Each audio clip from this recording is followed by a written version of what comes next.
it's pretty funny when I get pushback from the Doctor Who sycophants, the ones that are still there. There's not many of them. When I put out articles and videos like this saying that Doctor Who is in danger of cancellation, I'm just echoing Russell T Davies' words. He's the showrunner, and he says that it's up in the air after the next season. If I were Doctor Who, I might, if I were the BBC, that is, I might change the timetable on that. And I'm going to get into why in just a moment, because Doctor Who now has posted its lowest ratings for a single episode ever. Again, this season keeps hitting records. And, when I was looking at things, I thought this might have an uptick because, a little hype for the 2-part finale or whatever. But we're not getting that, and we're getting quite the opposite. We'll go into why in just a moment. My name is John Delarose. I am a #1 best-selling science fiction writer, and if you are interested in checking out something that's an alternative to Doctor Who, check out The Stars Entwined. This is a wonderful trilogy of space opera, which you'll really enjoy. I know the Doctor Who fan base is a good readership because you guys have been picking this up like crazy over the last couple months. I've sold thousands of copies of this series. And thank you guys so much for coming in hard on that. I'll put that link in the description below. You can check this out along with its 2 sequels, The Stars Asunder and The Stars Rejoined. And I'm going to be coming out with a new book that dovetails out of this very, very soon. Thank you so much for supporting excellent science fiction. And make sure to hit the like and subscribe button. We have a beautiful community here. I really appreciate all of you for being here. And it means the world to me. This has been a great fan base. I don't want a modern audience. I want you. You're awesome. So that's that. Wouldn't that be nice to hear from the people over at Doctor Who? They really do want a different audience. If you listen to Russell T Davies talk, they're aiming for this like youth demographic. We're going to get Gen Z in greater numbers than ever. But still, if you look at the overall numbers, nobody's watching.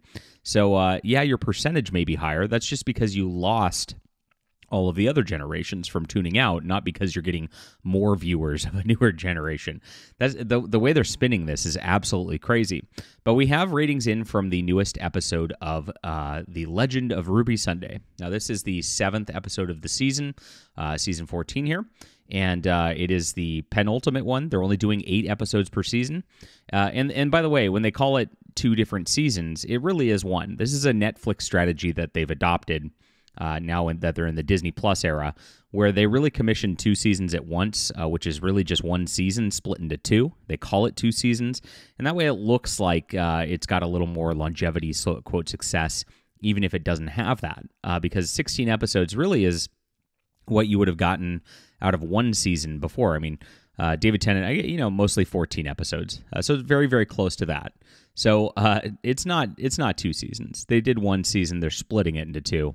Let's call a spade for once here. So I did a review of this yesterday, and it was just a nonsensical, boring episode like usual. There was no drama, no reason to care about anything that's going on. They're trying to hype up this mystery of Ruby Sunday as something that like you should care about.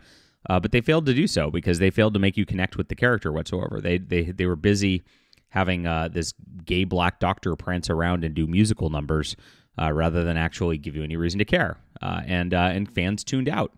So I actually predicted on my video that this would.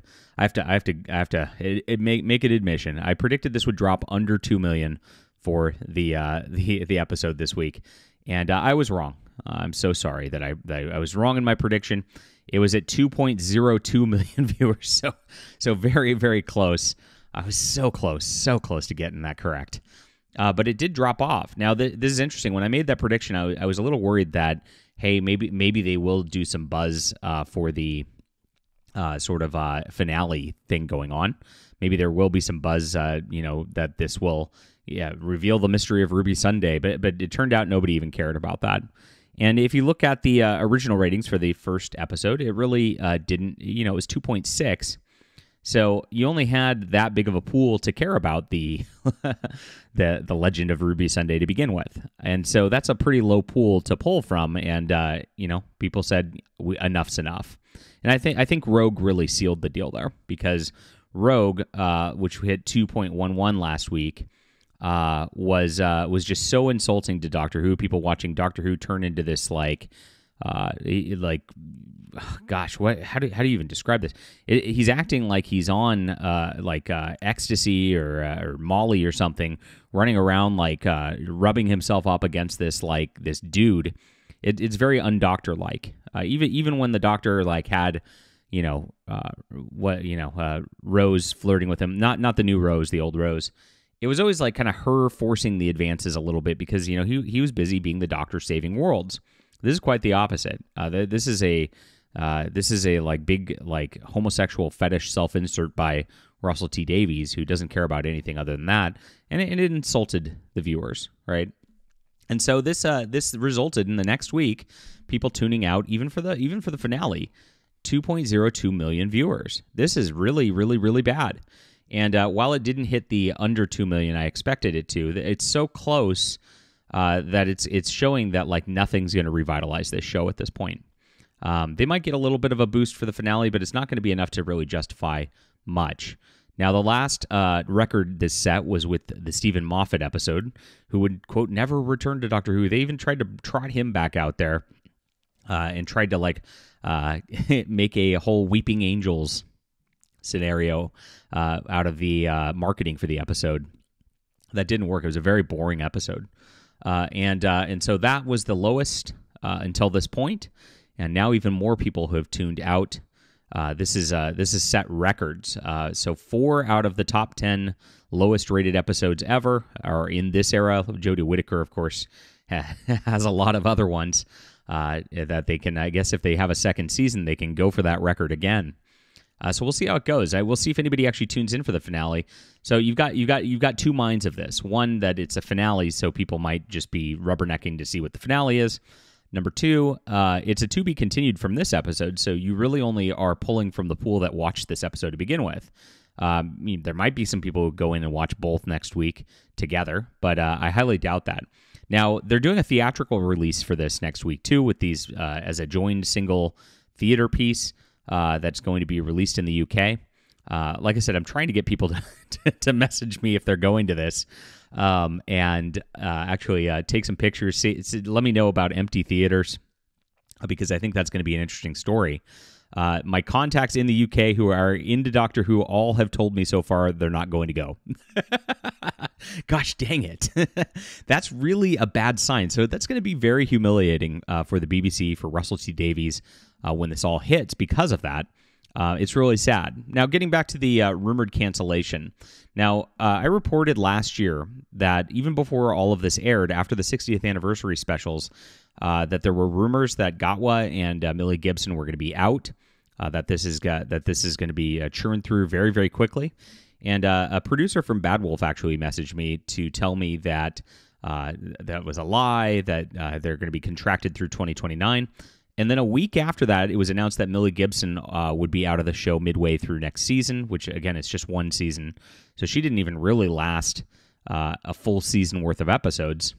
It's pretty bad for a companion to be out that fast. Now, what Gatwa does, they said, like I said, they say he's contracted through 2029, but that's insanity if they did that, because there's no way this is going that long.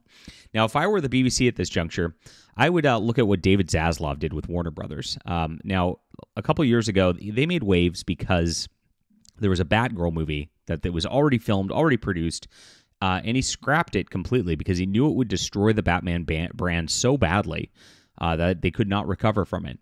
I would actually, if I were the BBC at this point, I would scrap this next season. I know it's already filmed, but you're going to destroy Doctor Who beyond repair if you keep going down this route.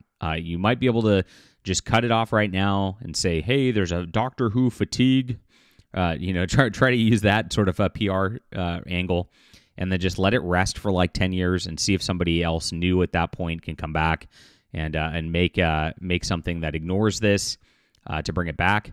That might be a way to do things. But if you continue down the path, like your options toward doing that are going to expend, because what's going to happen and what's already happening in droves is the audience is saying, I've been burned too many times. I'm not coming back. I don't even care what it is.